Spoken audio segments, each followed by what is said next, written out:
Alô, seguidores. Hoje o Papo de Domingo é com Caroline Lima Silva, psicóloga, escritora, professora, empresária. Olá, Carolina. Tudo bem? Tudo bem, Elton. Tudo certo. É um prazer estar aqui. Pois é, e poderia dizer assim, eu como jornalista, é a primeira vez que em 15 minutos eu vou entrevistar alguém.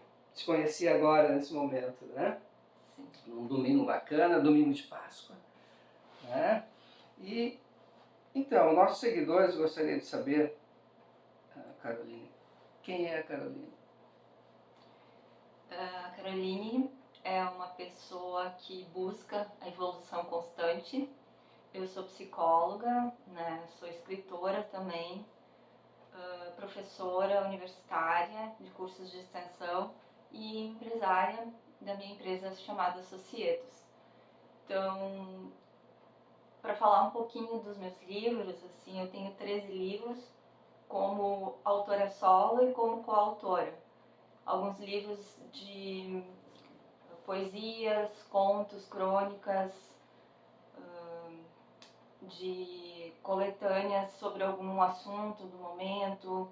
A última foi até com um livro solidário que a gente fez para que toda a renda fosse invertida para as instituições sociais, para as pessoas que passaram a enchente aqui no Rio Grande do Sul, né? Então essa é a minha experiência e um pouquinho do quem eu sou também. Tá certo. Tu te criou onde, querida? Tu nasceste onde? Eu sou lajadense, a minha família é de Porto Alegre, mas daí vieram para cá, daí eu nasci, me criei, né, toda a minha adolescência, a idade de infância em Lajeado, estudando no SEAT. Depois eu fui a Porto Alegre, né, fazer cursinho, fazer vestibular. E nesse período que eu fiz vestibular, eu tentei para medicina mais de uma vez. E aí eu fiquei na lista de espera, né, da PUC, mas não fui chamada. E era uma coisa que eu queria muito, assim, eu me identificava muito com medicina.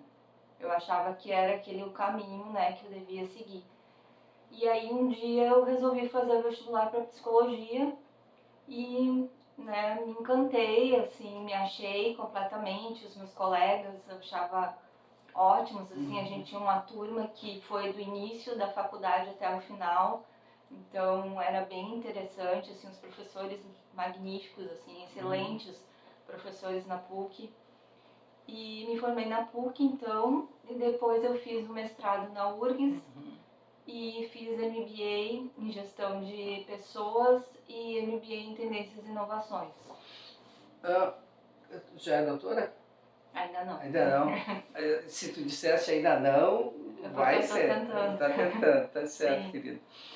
Quem é que veio primeiro? Não esquecendo que esse é domingo de Páscoa, eu ia te perguntar se tu toma chimarrão? Tomo quase todo dia com meu irmão. Opa. Ele gosta bastante de chimarrão, então o Marcos? o Marcos. O Marcos. Então eu acabo tomando também, assim, algumas cuias, né, pra companhia ali da família também. O Marcos é jornalista, né? É jornalista, sim, se formou na PUC também, é de Lajeado. Que bacana. Mas quem é que veio primeiro? Cara, psicólogo, tu estudou para isso, mas a escritora já estava em ti antes de te formar ou antes de tu fazer uma faculdade? Sim, tu acredita que desde criança eu falava que eu queria ser escritora. Opa. E eu escrevia, fazia livrinhos eu mesma. E aí isso aí foi passando. E tu lembra do primeiro? Do primeiro foi As Aventuras de Peter Patterson, professor.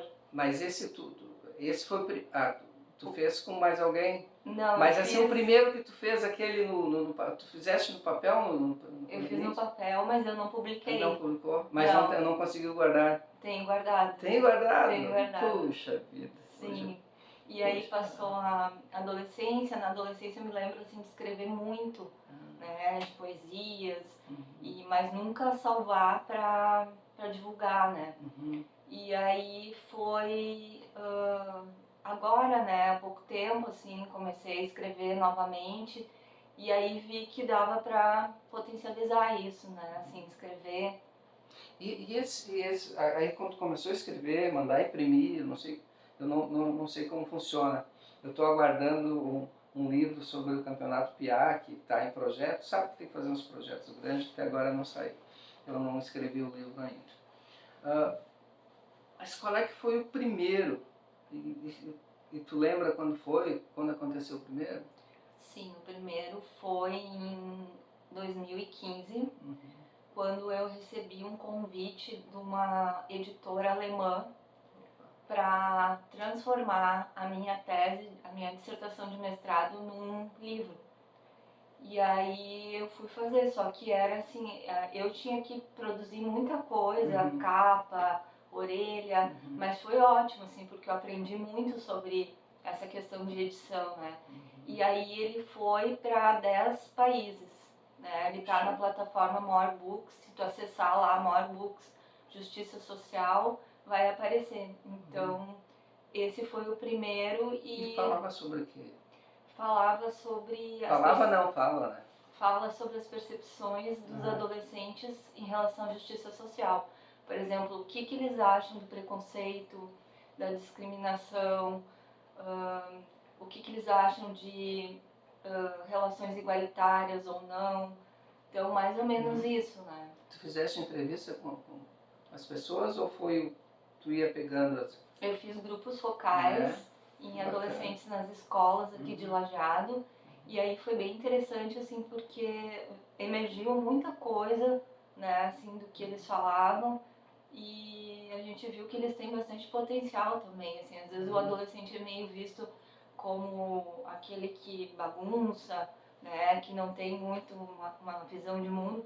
Mas eles demonstraram que sim, que eles têm, assim. Foi 2015, então há 20 anos atrás. E o adolescente de 20 anos atrás, pensando no domingo de Páscoa agora, eles são iguais? Pensam igual ou a tecnologia fez eles mudarem? Eu vejo que a tecnologia veio com tudo, assim, né? Assim, hoje a gente tem nos adolescentes muito aquela questão do discurso de ódio nas plataformas, né? Cancelamento, de jogos, às vezes inoportunos, né? Que causa alguma coisa. Então, acho que talvez, assim, hoje eles precisem mais de limites do que há 10 anos atrás, né? E depois desse livro, tu tá no 13º já, né? Aí o bichinho como é que se chama? Aquela vontade de escrever não parou mais? Não, já vai sair um outro solo. Sim, aí vai 14º. Mas vamos no segundo, nós temos um tempinho. O segundo qual é que foi? O segundo foi um livro de poesias, então, poesias que eu tinha escrito... E aí não foi provocação de ninguém, o primeiro foi provocado, esse foi tua vontade. Mais light, assim. E o terceiro, então, ele foi um livro de crônicas, né, o ponto de inflexão, que era justamente poder dizer que a gente tem esse ponto de inflexão que daqui a pouco que tu tá lá embaixo, tu pode alavancar a tua vida, né? Depois, um outro livro é um romance mais existencial. Então ele tem personagens, mas ele não é um romance normal, assim. Fictício. Ele trata mais as questões existenciais que as pessoas têm, né? Eu trago muito essa questão existencial, gosto muito, né? Minha característica. E aí vieram as coletâneas, né? Assim, algumas coletâneas da AGEB, que é a Associação dos Jornalistas e Escritores, que eu faço parte, né? Que eu fui convidada, mesmo sendo psicóloga. Bacana. E aí depois tinha da Alpas 21 também, que é uma outra instituição, né? Que eu fui convidada a participar, que também é um livro de coletâneas. E esse aqui também, ele é da GEB, né? Esse é o último, então. É o último. Vamos mostrar que esse está para venda, né? Isso, Palavras, Vivências Culturais. E ele trata, assim, de aspectos do dia a dia, cotidiano. O meu texto, ele fala sobre a Casa de Cultura Mário Quintana, né, que boa parte das pessoas conhece, né, e que é um lugar maravilhoso, assim, de visitar. Tu gosta muito, ó. Eu gosto bastante. O que tem de bom nessa Casa de Cultura? Bom, desculpe, depois se der tu responda, mas esse livro, se alguém quiser adquirir, porque esse livro tu está doando parte da renda. Esse outro. Esse é outro. É o que vai ser produzido? Já foi produzido. É um outro. E esse aí, qual é o número desse? Esse é o 13. É o 13. E tem o 12, que é o 12º. Sim. Mas todo e qualquer livro que queiram comprar, como é que faz? Sim, daí tem que entrar em contato comigo, né? Por enquanto não está à venda nas livrarias. Só o primeiro que eu comentei contigo, que está na plataforma ali no More Books. Para todo mundo. Isso. E aí pode entrar em contato comigo pelo telefone, pelo e-mail. Pode dar o teu WhatsApp? Posso. Queres dar? É 51 999 392841. Isso aí, no WhatsApp, né? Isso. Se quiser comprar. Nas livrarias não se encontra, então. Ainda não. A gente tem um outro coletânea que vai estar na Amazon. Na Amazon. E acho que isso. E tu traz dentro dessa... Tu já tem o 14º já na mente ou já produzindo ele? Sim, já na editora. Já na editora. Que é o Da Interface aos Invisíveis. Que é um livro solo, que ele fala exatamente assim, são crônicas, né, do dia a dia, e que fala desses invisíveis, dessas pessoas que às vezes a gente passa e não dá bom dia, esquece, né, esquece de dar bom dia, um lixeiro, um morador de rua, né, alguma empregada, né, que às vezes a gente passa. Um vizinho às vezes também. até vizinho, tu passa e não vê. É verdade. Né? Puxa vida. E isso, eu logo penso que infelizmente até aos domingos tu sai feliz da vida por aí, daqui a pouco passa aquele vizinho eu não gosto. Ele se torna invisível. Sim. E como é que tu tira isso da mente da gente? Como é que se tira isso para que... porque a gente deveria pensar que esse é um ser humano igual a nós. Não tem como tirar isso. É a sociedade que fez ou é nós que fizemos? Sim, a gente cresce com essa visão de mundo, né? E isso aí tá legitimado, tá naturalizado, a gente fala assim, né? No sentido de que as coisas são assim e sempre foram assim. Mas no momento que tu te dá conta que aquela pessoa também é um ser humano como tu, despindo ela daquela profissão, digamos assim, que seja mais pejorativa, tu vai ver que aquela pessoa é um ser humano como tu, é uma pessoa que sofre, né, que chora, que ri, né, que se alimenta, né, então que tem todas as características, mesmo aquele morador de rua mais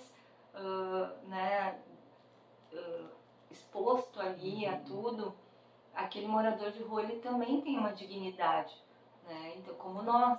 Então a vulnerabilidade é que nos conecta, né? Aquilo que conecta o ser humano ao outro. Isso merecia um minuto de silêncio, né? Isto que aqui em Lajeado, Rio Grande do Sul, Brasil, mundo, né? Não se tem tanto. Tu moras no centro da cidade florestal, né? Eu não vejo em São Cristóvão, eu não vejo isso no bairro de Lajeado, São Cristóvão, eu não vejo isso. Mas como tu viveu muito Porto Alegre, tu deve ter visto muito. Se alguém vai eu tenho um caso na RDK que vocês podem procurar lá em Recife, que a gente viu alguém, a casa dele era uma caixinha, uma caixa. Ele tirava a travesseira com isopor, tá lá, tem 2 minutos que ele se deitou na nossa frente. E, enfim. A Carolina, o primeiro tempo a gente vai fazer uma pausa para tomar o teu chimarrão, né? No domingo toma chimarrão, né? E a gente já volta, tá bom?